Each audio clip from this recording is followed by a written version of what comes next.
So there was serious money to be made by breaking into the tombs. As you look around this ancient tomb wondering if you should come here, you start to notice more horrifying details all around you.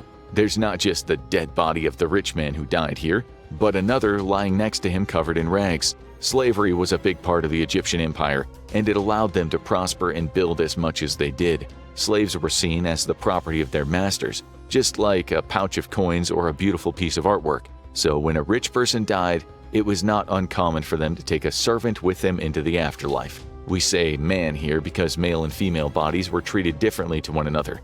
A man would have been embalmed as soon as possible to preserve them in the best state possible. Women, however, particularly beautiful women, were left to decompose for a few days. The reason was that Egyptians, unfortunately for good reason, could not trust the embalmers alone with the corpses of attractive women.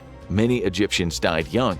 You've already seen some of the incredibly poor health practices they had, but that was just the tip of the iceberg. Egyptians believed that all genders menstruated, for example. The reason was that schistosomiasis, a condition that causes blood in the urine and stool, affected almost all of them. So they just assumed that their bodies were supposed to be like that. You would think that the elite of the elite, the pharaohs, would be above all of these things. Access to better food, healthcare, and a population trying their best to keep them alive, but the pharaohs had the worst health of them all. The Egyptian pharaoh dynasties were likely some of the most inbred people to have ever lived. Believed to be descended from the gods themselves, they could not sully their bloodlines with anyone other than their own family. Osiris and Isis, the gods of the underworld and of healing and magic respectively, were siblings and lovers. Sibling marriages were the norm, both in the ruling classes and the poor. There are also a number of instances of parents marrying their children in the pharaoh's bloodlines. This generational inbreeding led to severe health issues,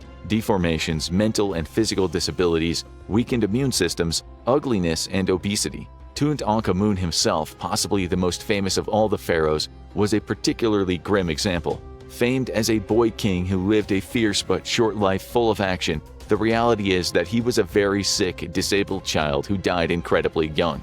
Scans of his sarcophagus reveal he had a cleft palate, a club foot, and elongated skull, as well as symptoms of malaria. He was obese even at his age, and would have had to walk with a cane. Since his immune system was so poor, it was likely he died from the necrosis in his foot in combination with malaria. Yet he still managed to have a child himself with his own sister who did not survive. What are the horrors of the ancient Egyptian tombs? Perhaps they aren't so much the curses and traps that we've all been led to believe for so many years. In reality, the true horrors were the sad, sickly, and painful lives of the bodies that lie preserved in the middle, still waiting for the fake doors to open and welcome them into the underworld.